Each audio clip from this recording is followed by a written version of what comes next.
Welcome back into the Lions 24/7 podcast. I am Tyler Donahue here in 2025. He is Daniel Gallen broadcasting from 2024 in Arizona. We are well past midnight here on the East Coast. I'm at our Happy Valley headquarters, Central Pennsylvania. Daniel, still inside the stadium if you're watching on YouTube. A beautiful sight behind you. That's where Penn State just handled business, 31-14.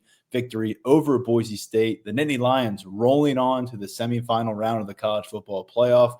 We know right now 7 teams are still in the mix to win a national title in college football. By the time we get to this time tomorrow, 4 teams will be left. Penn State will remain in that mix. They'll have an October 9th Orange Bowl matchup up next against the winner of a Georgia-Notre Dame clash coming our way on New Year's Day. But Daniel, you're fresh out of that locker room, literally, and I want to hear from you. What is the energy, the attitude around this 13-2 Penn State team that just picked up a second consecutive playoff win? Yeah, it was a group that was very, very excited. You walked in and it had that classic, just stank. If anyone was in a locker room in high school, very classic. And then you had a little bit of cigar smoke layered in on top of that. The whole team was in there. Penn State was the visitors, so they're in the visiting locker room. And obviously, and we all know that in most stadiums that those accommodations are a little bit more crammed, and college football rosters are bigger than an NFL roster. So it's a lot of guys on top of each other, and they're all very, very excited. A lot of guys at their lockers waiting to talk about the games that they had. A lot of guys willing to give credit to the guys around them. And just overall, I think a level of excitement at accomplishing this and being able to move forward, with the season so far. You weren't with us on our pregame podcast for the first time here in 2024. I think for the first time in your 3 seasons that we've worked together, you were ill. You're still pretty ill, but less ill. And I hope that you're feeling even better tomorrow to bring in 2025 and to get your butt home. But Daniel, when you look at this game, you nailed the prediction. You were at 31-17. It was 31-14. I was at 34-20. I know Mark had a 10-point victory for Penn State. And I think a lot of us thought, okay, this on paper, you look at what these two teams have done, where the strengths are, the depth of talent, where that is in the field, feels like it should be an advantage for Penn State. And we all kind of viewed that with our forecast. But the caveat we all threw in there is, well, what's Ashton Jeanty going to do? Is he going to go otherworld on you, break Barry Sanders' record, and then some? Ultimately, he barely got over 100 yards on 30 carries for the day. And I think that's really where we need to start. We'll get into Penn State's strong start offensively and kind of how they found their way after some interesting moments in the second and third quarter. But defensive effort against Jeanty is, I think, the storyline here. And nationally, when you were leading up to this game, so much conversation about the Heisman Trophy runner-up, a guy that James Franklin called a beast, someone that a lot of people across the country maybe viewed as the singular best player from this 2024 season. And yet you got through the first couple possessions for both these teams. Penn State had 2 touchdowns on the board through 2 possessions, and through 2 Boise State possessions, Jeanty had 2 rushing yards on 4 carries, and he had some better moments along the way. But with Boise State in a hole and Penn State largely gang tackling, they got the job done and then some. And this is another really impressive moment for Tom Allen, who earlier on Tuesday was recognized among the top assistant coaches by 24/7 Sports for what he accomplished in his debut campaign with Penn State. And now he keeps Jeanty 23 yards under his previous season low. Yeah, I mean, I'll admit, I was one of the people that came into this game with the idea that Ashton Jeanty is going to get his. And it was just a question of limiting when that happens, limiting whether it's a big third down conversion, limiting whether it's him breaking a big gain, limiting whether it happens in the red zone or not. Penn State came out from the jump and they were playing physical. They were on top of it. I mean, you watched the way that Denai Dennis-Sutton played early on, and you just kind of saw that energy. I think that's really hard for a lot of people, even his teammates, to really replicate. But I think that sort of defined how Penn State was approaching this. After the game, they all kind of skirted around the exterior talk.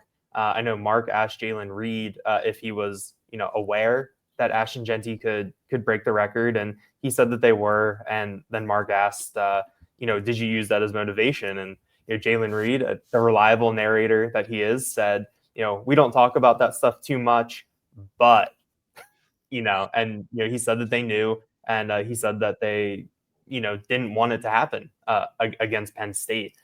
Zane Durant said that, I asked him about preparing for Genty, and he took a similar tack where he said, well, we don't prepare for one player. We prepare for an offense. And he said that the run schemes that Boise State used were pretty similar to what they'd seen already this year from other teams. But then in a later answer, he says that, we heard that people said they were going to run all over us. And, we took that personally. We came out playing with our hair on fire. That was their approach. So, I think that, we know that, James Franklin loves to find different things to motivate teams, and that he uses a lot of stuff behind the scenes. And the players, I feel like, are typically pretty good about keeping that under wraps before a game. And then after the game, we'll get the, oh, yeah, we use that as motivation thing. And I thought that was similar today. But yeah, I just thought that the way that Penn State came out against him was just really, really impressive. I thought it was just a very solid performance by them. And you got a really, really desired result. I mean, 30 carries for 104 yards. I did not see that coming at all. You can see why Genty, was the Heisman runner-up and what he was able to do. But, a lot of credit to Penn State there to be able to contain him. He finishes with 2,601 yards on the season. Only Barry Sanders in 1988 has racked up more rushing yards in a college football campaign. But as James Franklin said today, the question in postgame, Daniel, was phrased to him, you sort of corralled Genty. He said, no, nothing sort of about it. We corralled Ashton Genty. And he said that he felt like his players by the end of game prep were sick and tired of hearing him pay homage and respect to Genty. And look, we heard him going into the last playoff matchup on multiple occasions, bringing up a two-time NFL MVP as the comparison for SMU quarterback Kevin Jennings. So, hey, whatever he's doing is working because both of those guys were not up to the task. But I shouldn't say that. They just were not productive in the way that they had been over the other course of the campaign. And in Genty's case, he had a couple fumbles. One of them was lost. Zakee Wheatley, the takeaway king, certainly earned that billing this evening with an interception later in that fumble recovery off a nice hit from Kobe King. But Genty aside here, who, by the way, he said he felt like Penn State didn't do anything extraordinary. He just felt they executed. He felt they tackled. And what was the thing we heard from every player? Daniel, you wrote a story over the weekend, kind of wrapping up what the defensive thoughts were from those defenders. I mean, it was, we know that we can't be missing tackles. We know you can't take it on solo. And I just felt like they backed up that talk. Were there a few moments in this game where Genty was able to rattle off some good runs, move the chains? Yes, but he never was able to move the meter in a way that it felt like Boise State was going to start dictating terms offensively. It felt like everything they were doing, even when Maddox Madsen had some nice moments for the passing game, it felt like Boise State was really having to earn it. And that went for every single one of those 30 carries for Genty. Yeah, I think the big takeaway that I had from watching Genty play in person is that all the hype around him was real. And it was justified. To watch him break tackles, to watch him bounce off guys, you would see that a Penn State defender would have the right angle, and it would even look like they went in with kind of the right technique. And Genty would just bounce off of them or, alter his angle just a little bit so they didn't quite hit him square, and he'd stay on his feet and get a couple more yards. I mean, I just came away very, very impressed with him as a player, and that makes me even more impressed with what Penn State did as a defense. But gang tackling, wrapping up, that's something that Jalen Reed talked about. I talked to safeties coach Anthony Poindexter a little bit after the game too, and he came away really, really impressed with that. But the one thing that I will say is that early on we saw something completely different from Penn State from a schematic perspective in how they were approaching Genty, where they started the game in a 4-3, but Abdul Carter was the third linebacker and Amin Vanover was the fourth defensive end. So they were essentially playing, three defensive ends on the field. We know Abdul Carter can go in between both. And then, when they went into nickel, Abdul would play the traditional defensive end and Vanover would go off when the nickel came on. That was a new wrinkle that we hadn't seen this year. And I think that shows the amount of respect that they had for Genty. And then something else that I'm sure we'll get to, it also showed the coaching staff's ability to adjust on the fly and still get good results when you take Abdul Carter out of that equation. So I think that Penn State was really, really prepared. I think Denai Dennis Sutton said that he said thank you to Tom Allen, because Tom Allen made sure that they were all lined up in the right spot every play, and that helped lead to the success that they had today. And look, you look back at last week's game, SMU challenged on that first possession, ends up being a turnover on downs for them. This time around, you saw another nice drive orchestrated by the opponent at the start of the first quarter. Boise State goes 47 yards on 8 plays. Maddox Madsen completes all 3 of his passes, even though Genty isn't rolling. But a 45-yard field goal attempt on a 4th and 2 from Penn State's 28-yard line. I think there was some thought, would Boise State take the aggressive role early in the game, go for it in that situation? They did not. They sent out their kicker, Jonah Delmas. He missed very ugly wide left on that first possession. And that was the story of the day for Boise State. They had 3 possessions that went into Penn State territory. They had 2 of them that were backbreaking for them in the second quarter, in the second half, where 12 minutes come off the clock on 2 possessions. They get no points off of those. One's an interception. The other is another missed field goal. And so Boise State, I believe they had 13 penalties on the day. They did a lot of things that they could not afford to do. We talked about how Penn State needed to play its game. It needed to handle Genty. It needs to get its ground game going in its own right. We'll talk about that in a moment. You need to feed Tyler Warren. There's a to-do list for everybody. But at the top of that to-do list for Penn State and Boise State is don't turn the ball over, capitalize on opportunities, and don't accrue penalties. And that was a bit of an issue, the penalty stuff for Penn State today at different points, but it was really a problem for Boise State. It just felt like they played far too imperfectly to put themselves in a spot, even on a day where Penn State's offense meandered through a couple of quarters. Penn State scored the first 14 points, the last 14 points. It was a little messy in between, but they were in control. For my own pride, it would have been nice if Jonah Dalmas made one of those field goals as someone who picked the 31-17 final score. But yeah, I think that Penn State really made fewer mistakes. Like, it was the type of game where they did not really play that clean football. Katron Allen had a 50-yard run called back. There were a couple sequences where it was like, I think there was the one where it was a false start. So it's 1st and 15. Katron Allen gets 5 yards back. Then there's another false start. Then I think there was a sack or, another, big negative play. But Boise State just made more mistakes. I think that you look at those turnovers, you look at the penalties, you talk about those 2 possessions in the second half. I believe the sequence of events before the Zachy Wheatley interception was, Boise State, got in position and then they backed themselves up. And then, were forced into doing something that they didn't necessarily seem comfortable doing. So I think that overall, it was not the cleanest game by Penn State. I think that we were all expecting something a little bit more lopsided after the way that the game started. I was in pure all right, thanks for playing, Boise. We'll talk to you next year.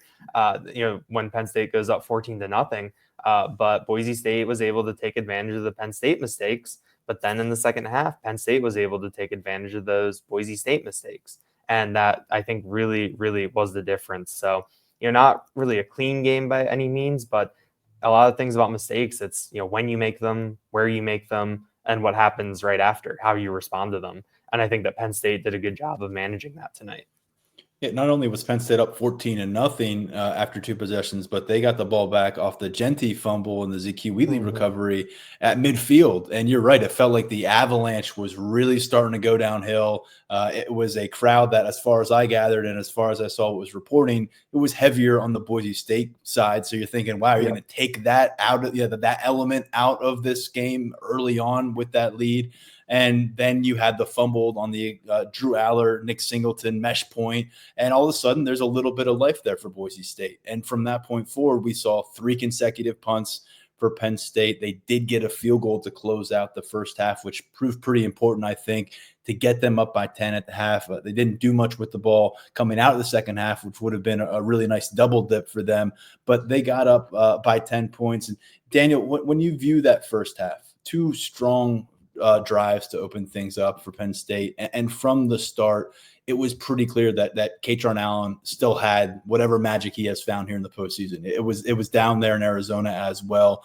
Got off to a hot start. I think he went for 30-plus yards on the first possession as Penn State marched down the field. And then it was just one of the most beautiful completions I think we've seen in any game this year as Aller finds Tyler Warren for a touchdown to start off the scoring. And then all of a sudden Penn State gets the ball back, and there goes that man again, Omari Evans. Long distance threat. It's been hit or miss with him a little bit this season, but it was a big hit this time, 38 yards downfield from Drew Aller, a wonderful pass there as well. And so then we see a little bit of a, I don't know what they call with the offense. I think most fans are probably frustrated with where Andy Kotelnicki took the direction. It felt like just keep pummeling on the ground, and instead there was some trickeration. There was a little more finesse. What do you make of the offensive strategy from that point forward before they really got back into the ground game and let that lead the way again? Yeah, I mean, I think you look at the trickeration and things like that that happened later in the first half. I mean, that stuff was working in that first quarter, and they really did have Boise State off balance. I do think that fumble by Nick Singleton really set the offense back. I don't. Your mileage may vary on whether you believe in momentum or not, but that was a swing there, and we didn't really see Nick Singleton that much after that for a pretty extended sequence, and so it just felt like things got a little disjointed. I think that there were a couple, short yardage situations where, it's very similar to, that 4th and 2 early in the game when Boise State, elects to kick the field goal. It's like, you've got Ashton Jeanty, who is like literally just a guaranteed 2 yards, maybe not today against the Penn State defense, but, go for it. And with Penn State, there are situations where it was like 3rd and short, even 2nd and short, and it's like, just get the first down. Like you've got Katron Allen, who, I think that if you turned on the TV, took all the names away, took all the uniforms away, people might say that's the guy who finished 2nd place in the Heisman voting. Let him, get those 2 yards. And there's one play, I think it was in the second half, where it was 3rd and short. They're in the heavy package, and Aller throws behind Khalil Dinkins. Just kind of a demoralizing play right there. But yeah, I mean, it's the thing where Franklin says it a lot with his decision making. And I think that it applies, very starkly to, Andy Kotelnicki and his play calling is, when it works, you're a genius. And when it doesn't, everyone's after you. And I think that the way Kotelnicki runs his offense and calls games, that's even more clear. One thing I did want to point out in the first half was just, to touch on special teams really quick. I think that Riley Thompson did have one shank in that sequence that was pretty disastrous, but overall I'd say that he kicked the ball better today than we'd seen in a while, and he got let down twice by the coverage team. I think on the one, Boise State had a 23-yard return, and Penn State had 3 guys down there at the catch point, and all of them missed. And then another play, the Boise State later in the first half, the Boise State returner deked out I think Cam Miller and Zion Tracy, where they ran to him, and then the ball, they could have downed it at the 1, and it goes in for a touchback. Those are just 2 plays that I didn't get a chance to mention in my story, but in terms of that first half where things just like weren't really working, it was in that offense and special teams. It was just, pretty disjointed, and I think the defense did a nice job of, picking up the slack in there.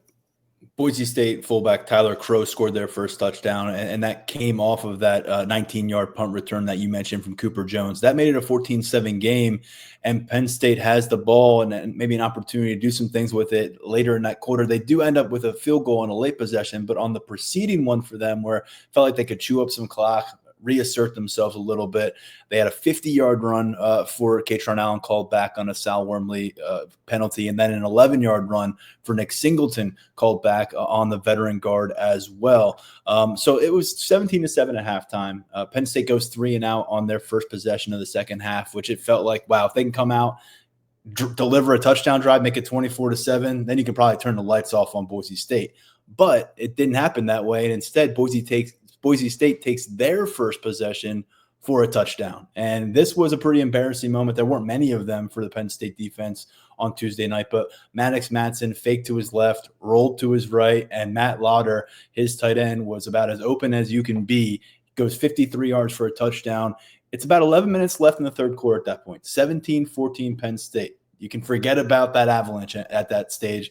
Take us inside the stadium, inside the press box. Are you starting to wonder if we got to tighten up for a long distance down to the wire matchup, or is it still Penn State just needs to right the ship and shake off a little bit of this mid-game funk?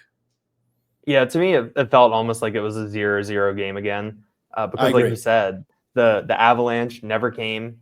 All that goodwill that you had, all of that, energy of everything that had really been rolling. The Boise State fans were back into it. I would say it was maybe 65-35 and then 10, or the math's bad, but 65-35. It wasn't, and then a lot of empty seats in the upper corners. But it wasn't as stark as the Rose Bowl a couple years ago, which was like a straight up 75-25. The Penn State fans showed up on short notice out here, pretty well. But Boise State fans were back into it. It's the thing where to get a good gauge on the energy in a game is that after a kickoff, you watch how the special teamers interact with the crowd, and that's when you see the Boise State gunners hyping up the crowd, and the crowd really getting into it before the Penn State offense comes out onto the field. The press box here is pretty sealed, so it was kind of hard to get a real gauge on the crowd noise and the environment, but it felt like Boise State was back into it. And so I felt like even though Penn State had that 3-point lead, you were essentially back at square one, and you had to rebuild things a little bit through the offense. And for the most part, I think they did that over the course of the second half. They went to 44 is what they did. Penn State on the next possession. And that's been, when in doubt, look his direction. 3rd and 11 for Penn State from the 13-yard line as they get into the red zone there.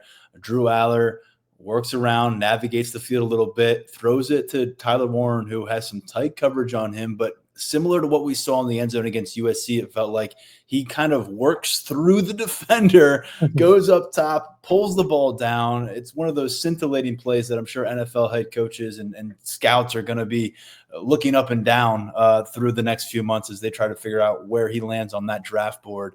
But that was a big-time play for this team's overall MVP on the season, a guy who was, in that Heisman Trophy, top 10 voting in his own right. And on a 3rd and 11 throw from Drew Aller, not only did that give Penn State, that breathing room again, all of a sudden it's 24-14 midway through the third quarter, but that also set a new Penn State receptions record, single season, 98 of them for Tyler Warren at that point, surpassing Allen Robinson's previous high mark. And by the way, Kaytron Allen popped up again, went over 100 rushing yards in that possession, 36 rushing yards to help Penn State get within striking distance. And I think from that point, although Boise State had a few more shots, Penn State was back in the driver's seat. Yeah, it was the thing where, the way that it was phrased by, I think it was Zane Duran or maybe Denai Dennis Sutton, was that, if you're Penn State, you stop the run and you earn the right to pass rush. And so the combination of the Penn State offense, putting those points on the board, making it a 2-score game again, with how Penn State was playing Ashton Jeanty in the run game, they could start pass rushing. And I think that's when you saw a couple of those interceptions by Maddox Matson. That's when you saw things, kind of get away from Boise State a little bit. I mean, Madsen still went over 300 yards, was still 23-35, not the worst numbers aside from the 3 interceptions. But that Penn State offense, that possession was just huge because you wanted to put Boise State back on its heels, and that's what they did. Tyler Warren, this was another good national showcase game for him in terms of why he was the Mackey Award winner. He had a couple of really nice blocks on some big runs. I think that on Kaytron Allen had one around the right side early in the game where he slipped through a hole that Tyler Warren helped make. Warren's first touchdown catch was great body control, great awareness to know where he was in the field. Drew Aller dropped it in the bucket. And then that 13-yarder on 3rd and 11 was just kind of a jump ball. We know he's the former basketball player, and, he went up and over the other guy and he got it. When you're 6'6", 260 pounds, you got to be able to use that body, use that athleticism, and he did just that. So, I think the combination of Warren and Allen coming up in some of those big spots, and then Nick Singleton icing it later. That went together really, really well. So when Penn State goes up 24-14, Boise State has a couple of real good chances. I mentioned them before, 2 drives that follow that where they essentially take 13 minutes off the game clock and get 0 points. Zakee Wheatley with an interception on one of them and then a missed field goal on the other.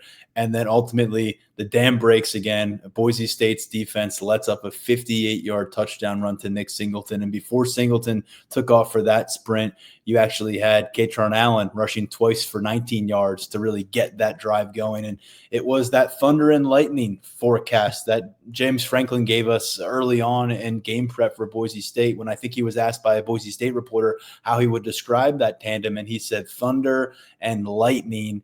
And that's exactly what we got today. And we got to get to what we've witnessed from Kaytron Allen, man. I know Nick Singleton had the touchdown sprint, but Kaytron Allen and what he has become to this team in the playoffs is something that I don't think you, me, Mark Brennan, most of our colleagues, and a lot of fans, if they're being honest, really anticipated we would witness in the playoffs.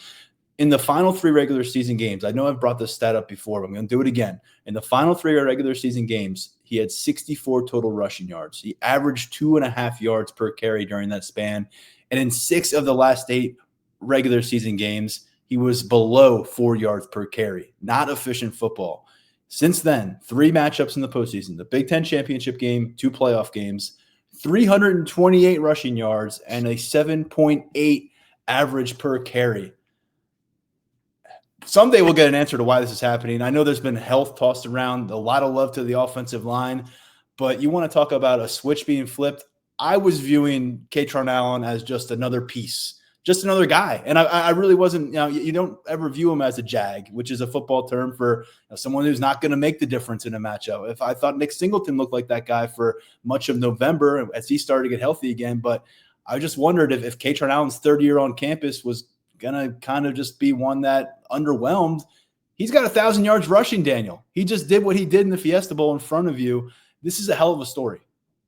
Yeah, I think sometimes it's easy to get caught up in like who Kaytron Allen isn't, where you see some of these runs that he has and you're like, well, if he was just a tick faster, he would have been gone. Or, if his balance was, there's sometimes he's on the sideline and he falls out. Like you can see plays where you're like, like if he was just this other player, it would be, great. But I think that with Kaytron Allen, I think we've really learned to appreciate it over these past couple of years that he's a very unique back with a pretty unique skill set. And he's really showcasing what he can do. I mean, he was getting into the second level, pretty easily. He was making guys miss. That 50-yard run. I mean, he just ran over a guy or just like threw a guy off of him. It's not going to count, but I think you'll be seeing that clip somewhere. That clip isn't going to have the flag in it or that it was called back. And so I just think Kaytron Allen is playing at a really high level. I think that in some capacity, he is one of those primetime players that he's very aware of when the lights are on. We got some insight into his personality earlier this year from Jaywan Sider, where where Jaywan said, it's like a morgue when Kaytron Allen doesn't score a touchdown. It's something where he views the game in a very particular way, and sometimes that can showcase that. Sometimes that shows up in the different body language, things like that. But I do think that when you talk to him and he says he loves football, I think that's a really genuine thing, and I think that he does have an awareness of the lights are on right now, and this team needs him. Given what we know about him, we know that end to the season probably wasn't the easiest thing for him. And so for him to show up, I mean, the timing is really fortuitous because like you said, Nick Singleton was working through some stuff in October and now you've got him back at full strength. And so now, it's kind of like what we talked about the play calling. It's like, when is there ever the need to throw the ball when these two guys are running like this? And I just think that Kaytron Allen has been really fun to watch, over the past 3 games. And, when you look forward, you might need to grind it out in the Orange Bowl down in Miami. And if Singleton and Allen are like this, and Singleton still has that home run speed and can close out a game for you, I think you're in a really good spot. We'll talk more about quarterback Drew Aller when we regroup with Mark Brennan and kind of overall how his postseason has gone. I think that there's some misses through the air. There was a stretch there where he wasn't helped out that much, but also he could have helped himself out with some passes. But at the end of the day, 3 touchdowns, no interceptions, where your counterpart in this one, Maddox Madsen, throws 3 interceptions. As I noted in our pregame podcast, he had never had a multi-interception game in his career. In fact, he had thrown 3 interceptions through 13 games. He threw 3 interceptions in 4 quarters. Daniel Zion Tracy's pick sealed the deal there at the end. Penn State wins the turnover battle 4-1. They win the game 31-14. And now they move forward. And just as we did after the SMU game, we say this is a fun experience. It's a nice thing, but you can't afford to be a prisoner of the moment, even when it's a fun moment. And you've got either Notre Dame or Georgia waiting for you down in the Orange Bowl. And the cool thing is you get to lift up the Fiesta Bowl trophy, do the on-field celebration, and then you get to play in another big-time bowl game. What are your initial thoughts before we say goodbye and let you move on to celebrating the new year, Mountain West time?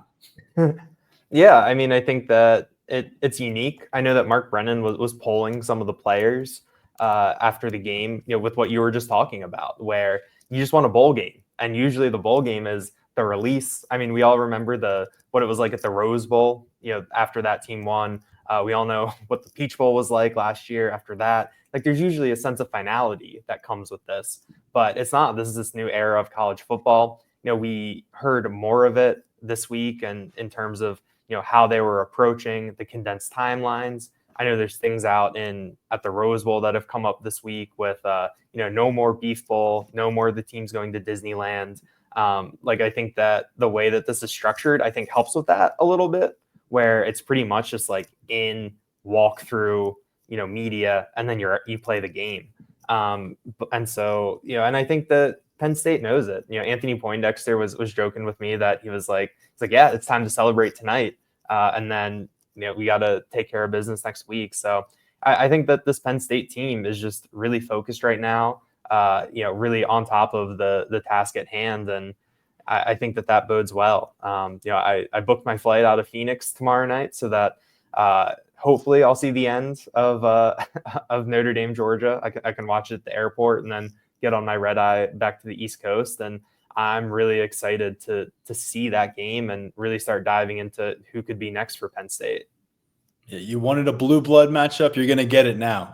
SMU, yes. Boise State, they're in the rearview mirror. Next up is Georgia and Notre Dame, and we'll see what happens beyond that. But it would mean a win, a third win in the playoffs would mean the first national championship game appearance for Penn State in nearly 40 years. And Daniel, we got people screaming at their computers, screaming at their phones real quick if we don't give an update on Abdul Carter.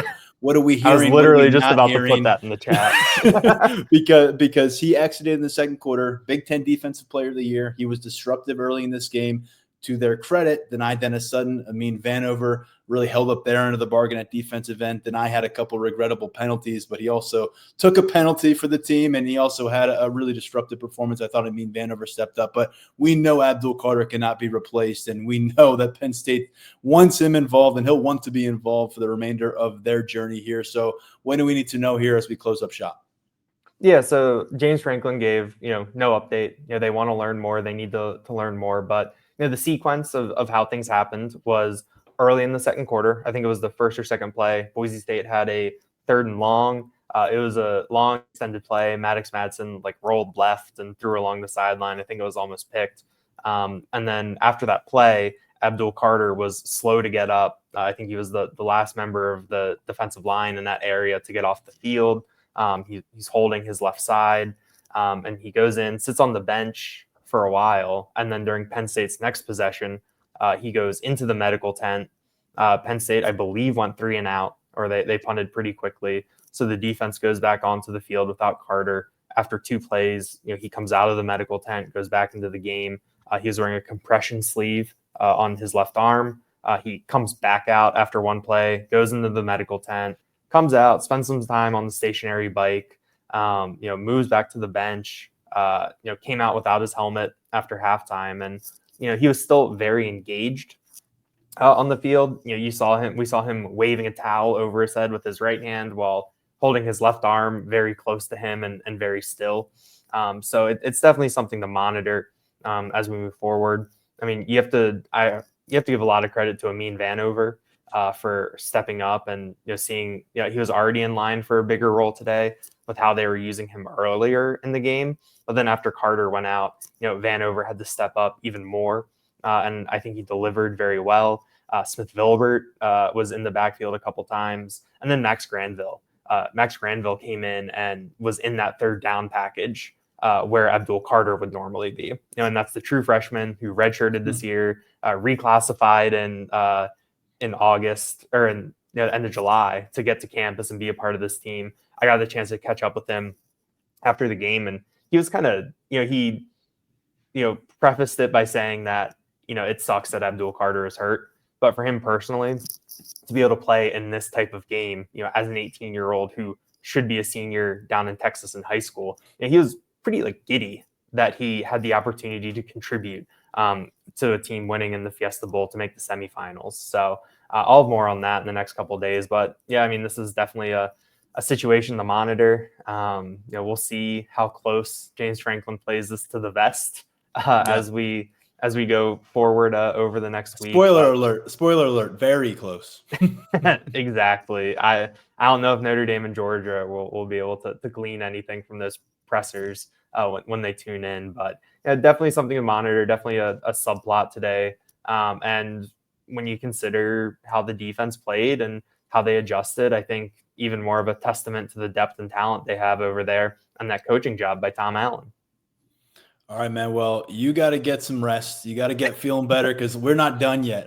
2024, 15 games in the books now. That's the most that Penn State's ever played. 13 wins is the most they've ever reached in a season. And we got more football to cover in 2025. And I will be bringing my shorts and T-shirt down to Miami to join you and Mark this time around. So we're all in on coverage for the next round. We'll let you know when we know what the media schedule looks like. But first things first, we got to get these guys home safe, and we got to get ready for our next trip. And in between all that, we'll come to you with an episode early next week. In the meantime, Daniel, Happy New Year, my friend. It's been a pleasure doing all these post-game podcasts. 2 more games away from maybe winning a national championship are the Penn State Nittany Lions. So get home safe, and we'll talk to you soon. Happy New Year.